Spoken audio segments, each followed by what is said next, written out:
Hi there, it's me Helene here, Cabin Fever Crochet again, and welcome everyone to this absolutely beautiful early afternoon here, early fall in northeastern Washington state, where our weather this time of year starts to flip-flop a little bit. So as I was working the Whispering Willow scarf or wrap, I started getting more ideas what I can do with this, and so I decided on this Vitalana Aloft yarn, my June knit crate. Instead of carrying on and finishing it with a scarf, I just decided to make a cowl. So this can turn into a cowl or an infinity scarf. We're going to be working in multiples this time and working in the round. And I'm going to show you a couple of different ways that you can alter this the sequence by just adding in one more round of one of the repeat rows to give a little bit more of a full stitch in between each window pane in case you want this a little bit less airy. And because of the airiness of these window panes close together, that to get this type of fullness, you do have to grow it pretty wide because it pulls together quite a bit. I apologize for the banging. That neighbor up at the top of the road is doing some construction and echoes quite a bit down here in this little valley. So anyway, that way it just gives you yet another option. You get more full stitches in between the window panes, and I'm going to give you another little version of doing the edging as well without really changing it up much. When I get to my table, I'm going to lay this out so you can see the difference, and I'll go over it with you. And for me, on mine, I just went a little bit below my breastbone here because I wanted to have a little more versatility with this, and I know that from making many cowls before that sometimes I've gotten too short and it's just too much on my neck, and I don't have that breathability space if I need it. And the wider that you go with the work, the more space it's going to take up here.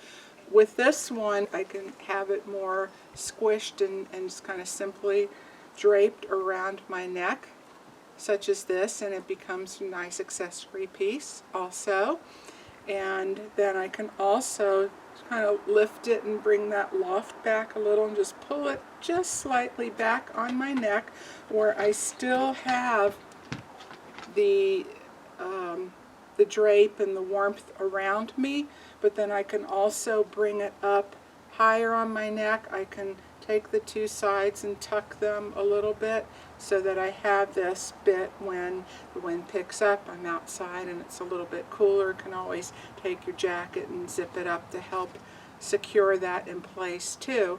But that's going to be up to you. I mean, you can make this even thicker if you want, but I stopped here because this is where I wanted it. Alright, so let's go ahead and get started.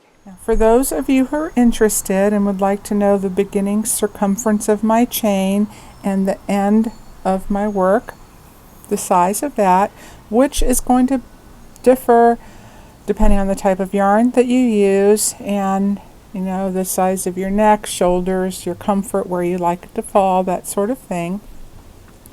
So if I go side to side, I'm right about 12.5 inches, so that would be approximately 25-inch circumference and about 64 centimeters around for the chain. And then for my length I did, or actually that would wind up being the width, because the circumference is going to be the length where it hits you going down the front of your neck on your body. And from top to bottom I went approximately 15 inches or 38 centimeters. Now a couple different ways, and I hope I'm going to be able to explain this clearly because in the tutorial I'm calling it a 3-row or 3-round repeat, which is the same pattern that I did in my scarf or wrap tutorial. But as I was working that up, I thought of a couple of other ways that we could do this, so I just want to give that to you. And it's really, really simple. So what I did here is I just added what you do is when you end your work, you end on round 3 of the 3-row repeat, and I just added one more round of that same ending, and that's where it gives a little bit extra width of the full stitches. And I left this unfinished so you could see side by side the difference with just the usual pattern, which is fine, and that leaves a nice edging. And what's nice about working in the round is you're always working on the front side, so you're not going to have a right and a wrong side. You're always working on the right side, so it really doesn't matter how many extra of these last rounds that you do, you're always going to wind up on the right side of your work. So that can be up to you and the look that you like. But here's the difference. It just adds a little bit extra substance, and if you like that as kind of a border, you can end with one extra round. And at the beginning here, our first 2 setup rounds, you would add just one more of round 2, and then you carry on with the rest of the pattern, and you should be able to see that pretty clearly as we work that up. Now if you want to add this in to the entire body of your work, you can also do that. So you would have this width in between each of your repeats instead of this width. So it gives you a little bit more fullness in between each of the repeats, and a little bit less of these window panes. So if you like that for more warmth and less airiness, depending on your climate that you live in and the look that you're going for and the type of season you want to wear that in, there's another couple of different options for you.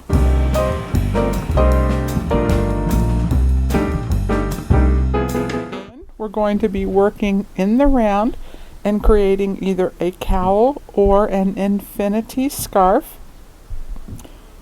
It's a 3-row repeat. We just have our first 2 setup rows and then a quick easy 3-row repeat. This is super easy pattern to do, easy to remember, and it is in, for the round, multiples of 8. That's it, just straight up multiples of 8. I'm just going to make a small circle just for demo purposes. Get this moving along here, and I went with a little bit larger yarn just so you can see it. Easier to see the stitches. This is Hobby Lobby. I love this yarn in the colorway Pastels. It's one of their gradient yarns, and I've found in the gradients that this yarn is a little bit thinner and softer and like less dense than the regular I Love This Yarn worsted. Now I have tried, I did a little swatch in this in a heavier worsted such as that, and you can try it, and if you love it, go for it, but it is going to change it up a little. You won't get as nice or the same type of stitch definition and drape as you will in a thinner yarn.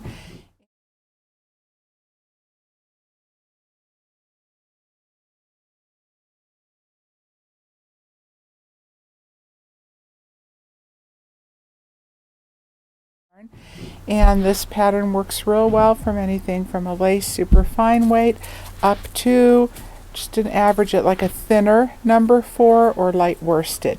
This yarn calls for an I 5.5 millimeter hook, which I used for my starting chain, and then I'm going to be going down to an H 5.0 millimeter hook for the body of the work, because I don't want those window panes to be, the spaces to be too wide, too gaping and open.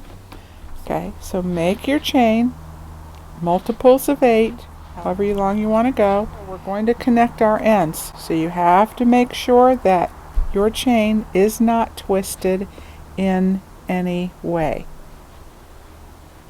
And after you've made your long chains, might be a good idea, I recommend to always go back before you connect and make sure you have the right number. Okay, so you're going to just slip stitch and go through the top loop in that middle loop Make sure that your working yarn is going underneath and on the outside, that you haven't accidentally pulled it across the top of your yarn, because that's not going to work out for you as you're crocheting. So you just slip stitch these two together. What I like to do, just to keep my chain together, because particularly with a long chain, these end stitches tend to want to roll, and it gets a little confusing to me to see exactly which end is supposed to be turned. It just naturally wants to twist. So again, you just make sure that it's not twisted in any way. Alright.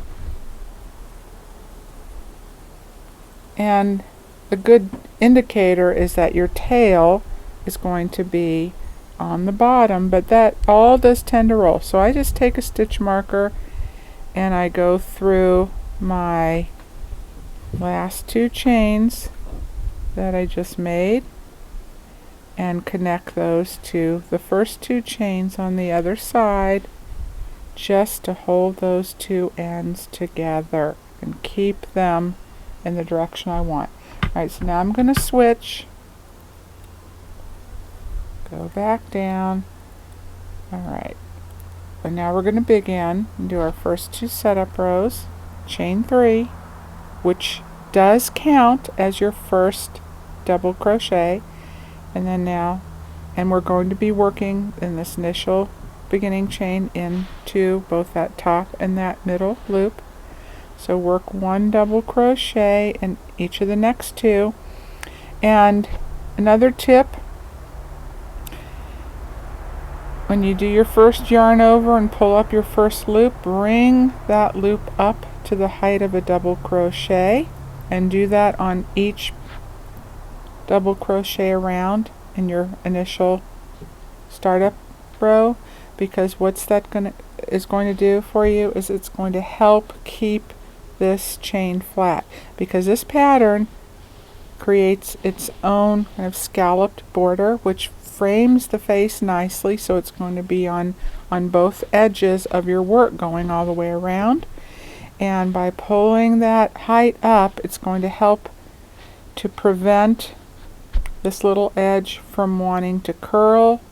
It's going to keep your work nice and flat so you can see the pattern. And that's another reason for make sure you bring that loop up, because otherwise it's going to just want to tug down and curl onto itself.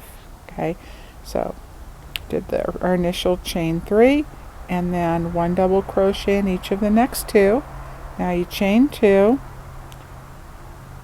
skip 2, and single crochet in the next. And don't chain those chains tight. You want them to be the same consistency as all your other stitches, because they do count as stitches themselves. Alright, so chain 2, skip 2, and place 1 double crochet in each of the next 3. And that's your repeat pattern, simple as that. Okay, I'll go around with you. Chain 2, skip 2, single crochet in the next, chain 2, skip 2, and 1 double crochet in each of the next 3. Chain 2, skip 2, single crochet in the next, chain 2, skip 2, 1 double crochet in each of the next 3.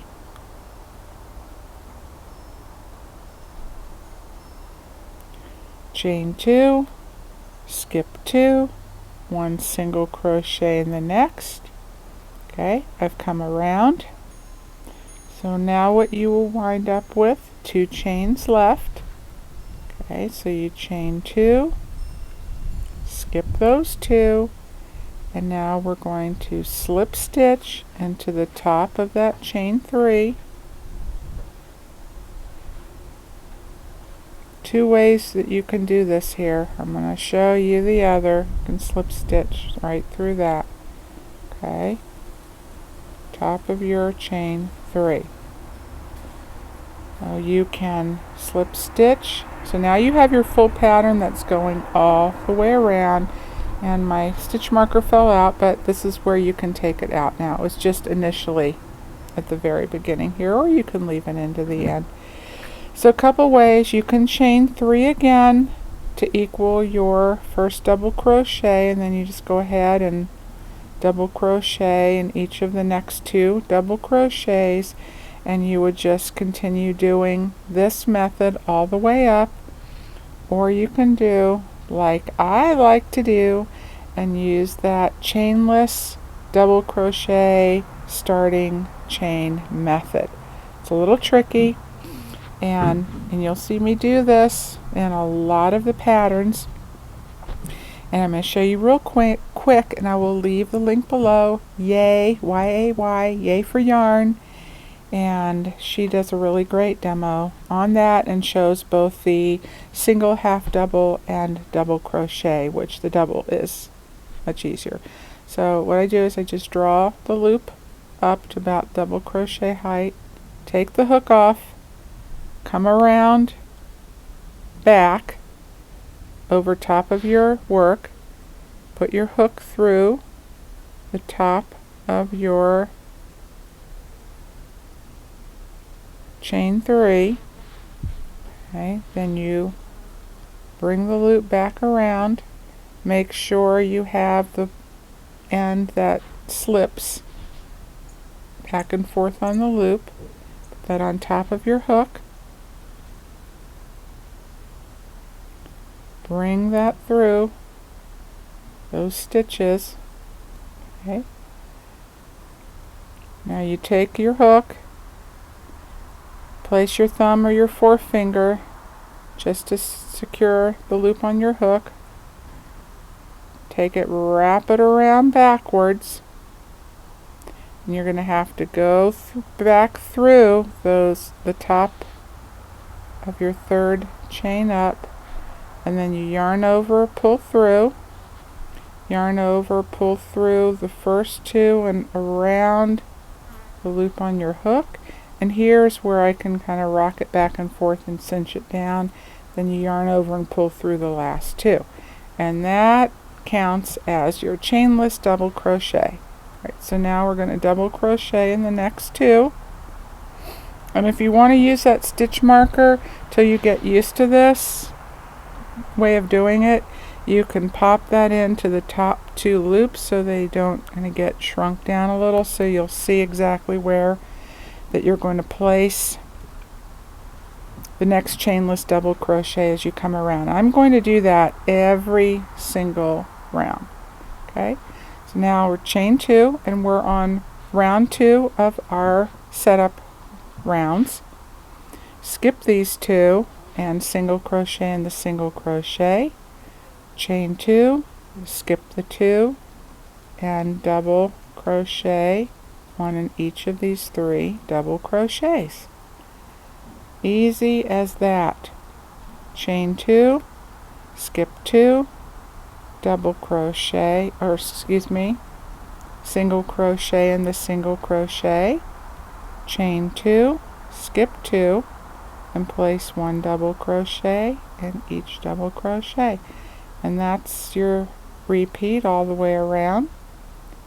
Chain 2, skip 2, single crochet in the single crochet, chain 2, skip 2, double, double, double. Well, that's your first 2 setup rounds. And next we'll begin round 1 of our 3 round or 3 row, 3 round repeat. Okay, so what you do is you ended with, I did the chain 2, single crochet in the single crochet, chain 2. Now I skip these 2 chains and I'm back to the beginning.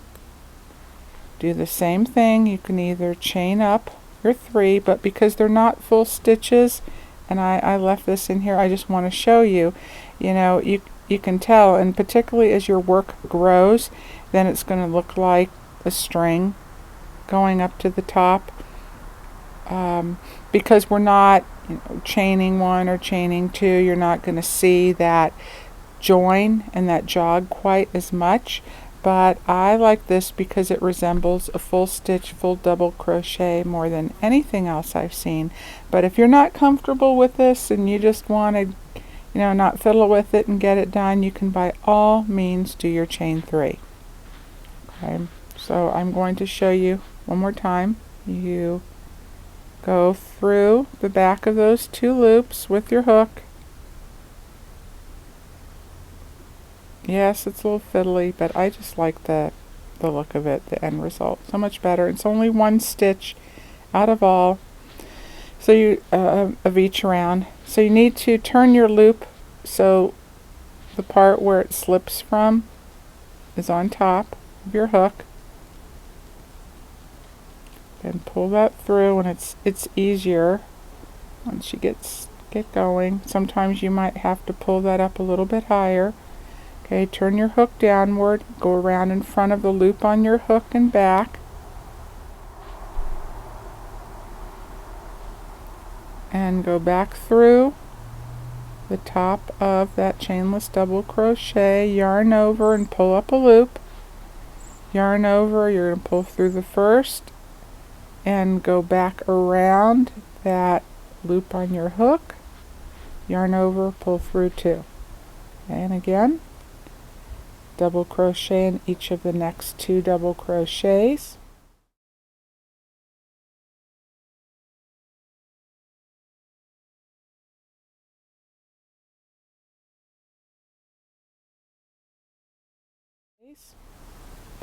And now here we're going to chain 5, which equals these 5 stitches going across, the chain 2, the single crochet, and then the chain 2 after. You skip all that, jump right over to the set of 3 double crochets, and you place 1 double crochet in each. Chain 5, skip over this section again to the next set of 3 double crochets, and again 1 double crochet in each. That's your repeat all the way around. Chain 5,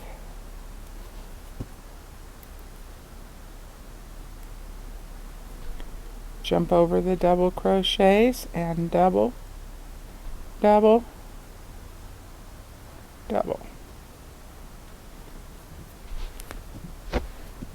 Chain 5, jump on over, and then work that chainless.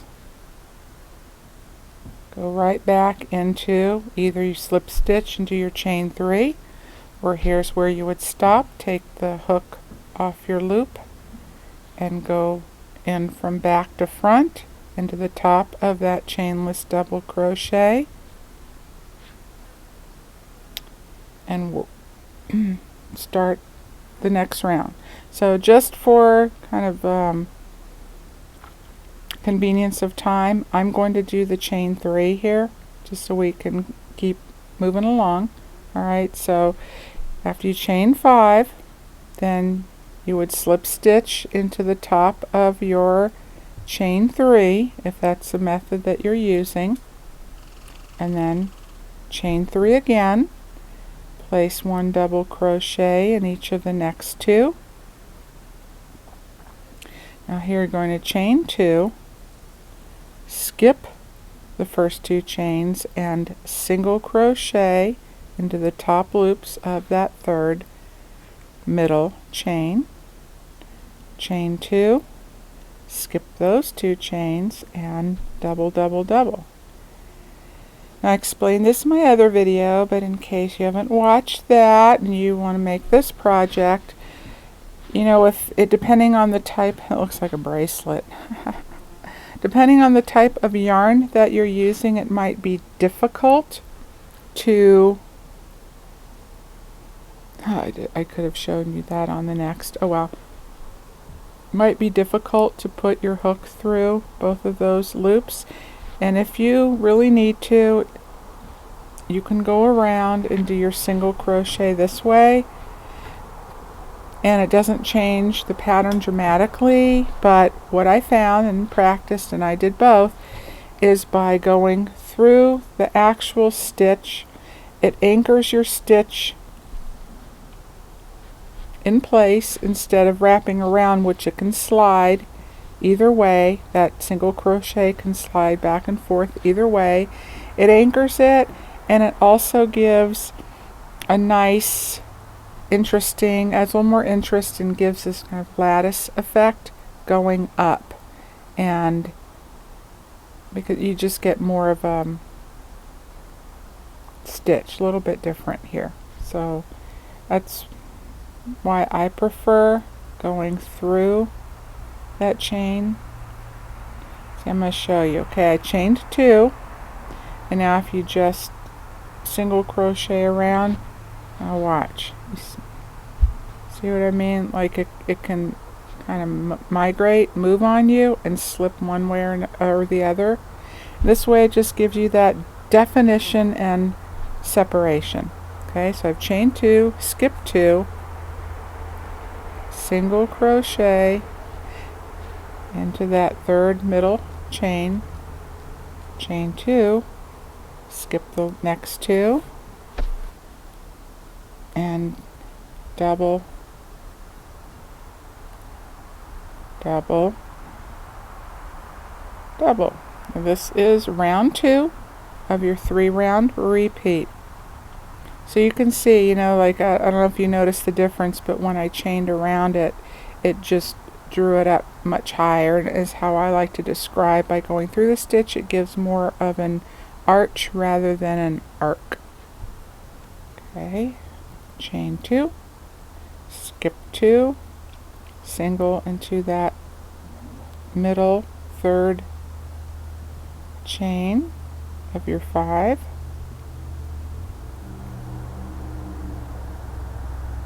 yeah, and sometimes it's a little fiddly getting in there, but you know, it's just one of the rounds. Okay, so now do your double, double, double, chain 2, skip 2, single crochet in the next, chain 2, and now I'm back around. So this is where we will slip stitch into the top of your third chain. Okay, and then again chain 3, and now you're on round 3 of our 3-round repeat. As always, you're always going to double crochet in the double crochets. Here you chain 2, and you single crochet into that single crochet, chain 2, and jump over and double crochet in your double crochets. Chain 2, single crochet in the single, chain 2, and double crochet in your double crochets. Chain 2, single crochet in the single crochet, chain 2, and double crochet in each of these 3 double crochets. Back around, chain 2, single crochet in the single crochet, chain 2, and then slip stitch into that top of the third chain. That completes round 3 of our repeat. So I'll get you started one more time. Now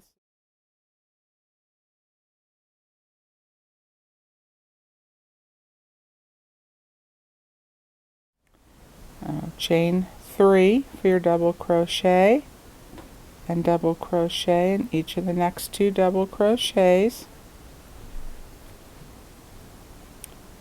chain 5, jump over to the next set of double crochets, place 1 in each, and that chain 5 represents those 5 stitches below. Okay, chain 5, and that's it, double, double, double. Okay, so that's round 1. And you come back around, you'll finish your last 3 double crochets. So this is where you chain 5 again. You'll slip stitch as always to the top of that chain 3, do your double crochets. So then round 1 is here, round 2 will be the skip 2 chains, you're single crocheting in that center of the chain 5, and then the third round is the one we just did here, is where you chain 2, you single crochet in the single crochet, chain 2. That's your repeat. That's it. That's all there is to this little pattern.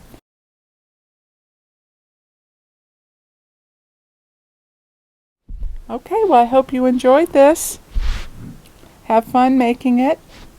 Just wanted to give you another option, because I have pretty much worked this 7 ways to Sunday, so might as well put that out here too. Okay, enjoy and let me know how it turns out, if you would, please.